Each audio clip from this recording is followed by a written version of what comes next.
The start to another week, and I think spring is finally here.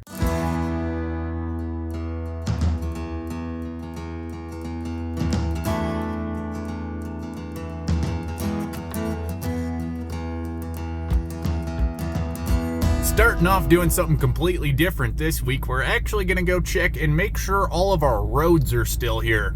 And if you're wondering why I'm worried about our roads being gone, it's because we have all of this water, and all of this runoff is not easy on our gravel roads. There's definitely still quite a bit of water flowing, and this is like an 8-foot deep ditch, so this is a really tall road here. But you can see overnight it actually went up and over the road here. So yeah, that was a ton of water that must have been sitting out here last night. Now we're on a pretty main road here, and this is some of the neighbors' fields, but you can see the water is just still rolling away here. Poor little culvert's doing all it can right now, but yeah, it's another spot where the water went over the road overnight type of thing, and it kind of ate things up a little bit. Cool seeing all the reservoirs full. Not cool when half of our road disappears though, so yeah, that's definitely going to be kind of an issue. Missing that. This is usually where we take our tractors and air seeders across here, and I'll tell you right now, I don't think I'd want to be trying to take it across here. And I don't even think it's wide enough anymore to even get the tractor through here. We're at the other end of the road, and I put up just a barrel and spray painted it with a tire so it doesn't blow away in the wind, but this is just to help people slow down. That way they know that there's actually something wrong with the road, and that way no trucks go down here because there's nowhere to turn around in a semi. I'll call up the county next and see if they can come out and check the road, but I know those guys are super busy because just from Snapchat, I know there is a ton of roads that are blown out all over the county right now. So you guys know we have that 640 acre section we still have to get spread here, and all that snow is finally gone. There's actually just a little tiny bit of snow left here. Some of the ditches and low spots you could see out throughout the field there, but yeah, now we're just gonna have to deal with mud and not snow. So while we're out here hanging out with the snow geese and looking at all the water, we might as well check some of our winter wheat out here as well too. And for anyone new to the channel, winter wheat is the wheat that we seeded in the fall. So we seeded this stuff in, I think it was September, October, right around there. So once it's seeded, it just sits here all winter long. And the ground's almost still too cold to tell if it's alive or dead type of thing, but we can see some of these plants. They're kind of yellowed on top from the winter and stuff, but at the bottom of the plants, you can see they are very green and hopefully alive as well. So over the next couple weeks, we'll just kind of keep an eye on it, make sure it's actually alive, and then we'll have to figure out how much more reseeding we're gonna have to do. And reseeding is just when we come in here and we put in some new spring wheat. Working on the conveyor again, but man, it is very warm out here. So it's actually 70 degrees out here today, which is the warmest it's been by far all year so far. So yeah, we're loving the nice warm temperatures we got out here today. And big surprise, we're working on the conveyor again here today. And we will be getting this roller out of here today. So I'm at the point where I'm just gonna chop out a little bit of some metal around here. I took out a roller here, here, and there, and it still wasn't enough room to actually get this thing pulled out of here.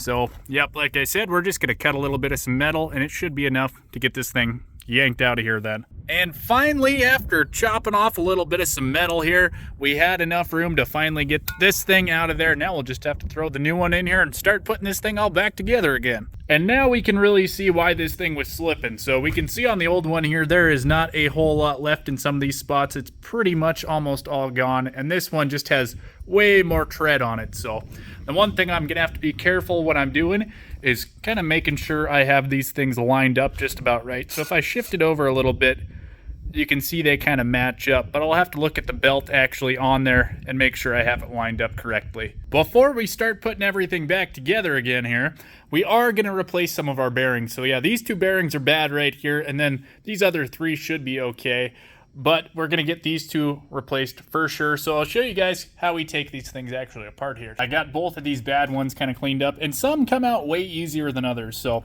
kind of a weird camera angle for me, but we'll try to make it work here. So like this one, it just pops right out of here, but we'll look at the back because that's how you really see how these things work. So trying to get the sunlight to get in there, but you can see on both sides here, there's kind of little openings. Hopefully you guys can see that anyways. So all we have to do actually is just kind of turn the bearing, and then it comes right out.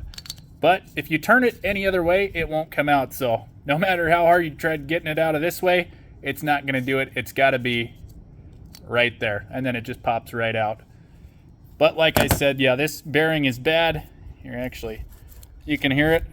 It's kind of gravelly. And it's also bad because I smacked it with the chisel to actually get it off the shaft. So I kind of wrecked this one anyways. But then this one actually isn't too bad. It's also a little bit more stuck in its holder there too. And I'll kind of spin it. You guys might be able to hear that. It's a little bit dry, so this one's kind of on its way out the door. But we do need to get it out of here, so what we're going to have to do, sometimes you can just kind of smack it on the bench to get the rust broken out a little bit. Kind of hit it on either side, see if it starts moving, which ours is not, so it's going to have a little bit of some help to get moving out of here. And the lighting's going to be a little bit terrible here, but I'm going to show you guys the easiest way to get one of these moving. So I just lightly clamped it in here because you don't want to break the actual housing, but I got it in the vise right now. I'll set you guys over here. I'm going to show you how to get this thing moving.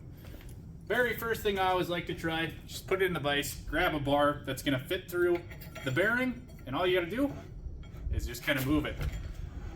And just like that, we can kind of get it moved. And we should get the bearing out just like that. And then if we're really lucky, we'll actually have the bearing right on the farm here, so I don't even have to waste any time driving to town. A windy Montana morning, and we're starting off by airing tires up on some stuff, but I think our wind's gonna get a little bit worse, and actually it's supposed to get up to like 50-mile-an-hour gusts today.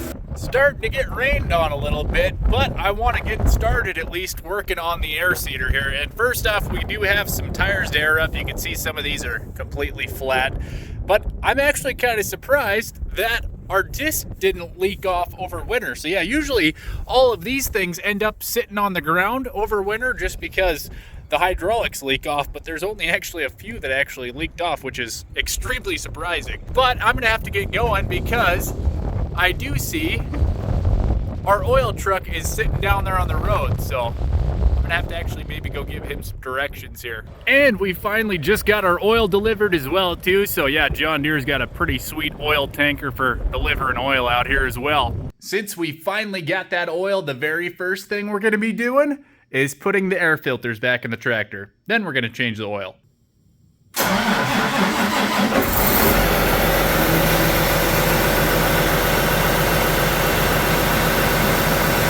The 9510 is another pretty simple tractor for changing the oil on. First, we're just gonna double check, make sure our hose is lined up with the bucket there. Then we'll come back up on top here and we'll kind of get in here somehow. Hopefully you guys can see. I just turn this little nozzle. And just like that, we're draining the oil there. So that is extremely clean. Got a little bit breezy out here today. We got like 50-mile-an-hour gusts. You can see some of our fields on the coulee edge are blowing really bad right now. There's another one over there too. Man, it's nasty out here. Go from wet to dry dirt blowing in just a couple days. Got some fresh oil in this thing, new air filters, and I even vacuumed out the cab quick, so hopefully this thing's ready to go now. I better get the John Deere tractor out of here in case our shop blows over too.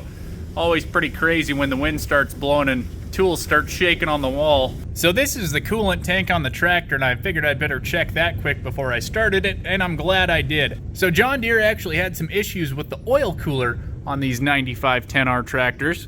We had warranty work done on it, I think 2 years ago, and they redid the oil cooler. They didn't do a very good job of flushing the tank though, so there was a tiny bit of oil in the coolant still, so it made a mess of the tank. However, if we take a semi-clean piece of wire here and we shove it in the tank here, you can see this stuff is like very, very oily. So I'm actually gonna pull the tank out of there and see if we can clean it out, refill it with coolant, then we're gonna run it for a couple days, see what the coolant level does, because if the coolant level goes up, then there's a pretty good chance we're getting some oil in there type of thing. The good news is the level was about right, so it hadn't gone up or down since last time I checked it. So we'll just kind of cross our fingers and hope it's not an actual problem with any seals inside of the oil cooler itself, because that is a pretty big job and it took them quite a while to actually do that. We used our little sucker tool here to suck a little bit of some coolant out of here. I think we're going to be okay. If you look at it, you can see it's pretty watery and it's green, which that's the color of the John Deere coolant, is green. So I think it's just a little tiny bit of oil that was sitting on top there making the wire dirty. But we're going to pull it off anyways and clean it out. But like I said, that's good that the whole cooler isn't going bad again, because that was not a simple job. Talk about a gorgeous way to end the day. So we got the tractor hooked up to the air seeder here, and we actually did it during the live stream. So yeah, if you guys didn't know, I do some live streams on Farming Simulator and some real life farming once in a while as well too. We'll have to see how tomorrow looks, because there's supposed to be a chance for 3 to 4 inches of snow tonight type of thing. So we'll see. It could end up getting a little nasty out here. It's been a bit rainy and snowy here the last couple days, actually. However, the steers do still need to eat, so we're going to get these guys a bale. Well, we got everyone fed and ready for another couple weeks, hopefully. And hopefully soon here, the grass will start greening up, and that way we don't actually have to feed out as many bales here. Having some different problems here today. So our water was not working at the shop there. So I came and checked our little pump house here, and I can see what the issue is that we have some flooding going on in here right now. For now, we'll just get this thing pumped out and then see if we can get it fixed once we get all that water out of there. And some other problems we had this morning as well too. I went to go start the truck up and it was like completely dead, like dead. As in there was nothing that turned on when the key turned on, so hopefully I can get this thing started here today. And it's actually turning into a pretty nice day today compared to yesterday when it was kind of raining and snowing all day long. Some good news, I think we got at least one thing fixed here, so looks like the belt conveyor is working pretty good right now. No bird nests in the top, that's always nice to see. Everything seems to be moving pretty smoothly right now. Always a good feeling when we get at least one job done, and we're actually going to be moving on to the next job now too. And the next job's going to be getting this guy started and seeing if we can check the batteries on it. I figured I'd better start up the trucks one of these days just to make sure they start. I'm glad I decided to do it today because both of them do not start. The good old farm maul and the auger might be the only things that actually work around here. But we actually did a little live stream today, and folks got to watch me hook up the auger to the tractor, and then we actually cruised around the yard in the tractor and kind of mocked it up there so we at least know how we're going to line up with our auger in the bin there too. It's Saturday morning and it's already been a busy one, so I did finally get the freight shaker started. I still have no idea why the batteries were drained so low, like 0 low, so somewhere we got a really bad draw on that thing. And the boss decided he wants to clean wheat today. However, the wheat is in that bin and I need to get it out, so I'm gonna have to get the grain back out, get the wheat out of the bin, make sure the semi actually starts too, because that's where we're gonna be putting the wheat in. But we got chickpeas inside the semi right now, so I'm gonna have to get the chickpeas out of the semi, and I'm gonna probably actually put them in that white Freightliner, because we're gonna need the T6 for cleaning, so we need 3 different trucks for cleaning stuff. I think it's gonna be a pretty interesting day. I'll tell you what, it's pretty nice having the belt conveyor working again. Well, it's just after lunch and we got this thing set up, so let's get some wheat pulled out of this bin. Got hardly any footage today, but man, it was busy and we got a ton of stuff done, which was great. So we actually got about 200 bushels of wheat cleaned. So at least we'll have a little bit cleaned and kind of ready to go, but we do still have about 800 more acres. And while we were running around getting everything set up and moved and whatnot for the cleaner there, we actually also got the 9280 hooked up to the Flexicoil. Next week, we'll probably be working on the Flexicoil air seeder and the John Deere air seeder.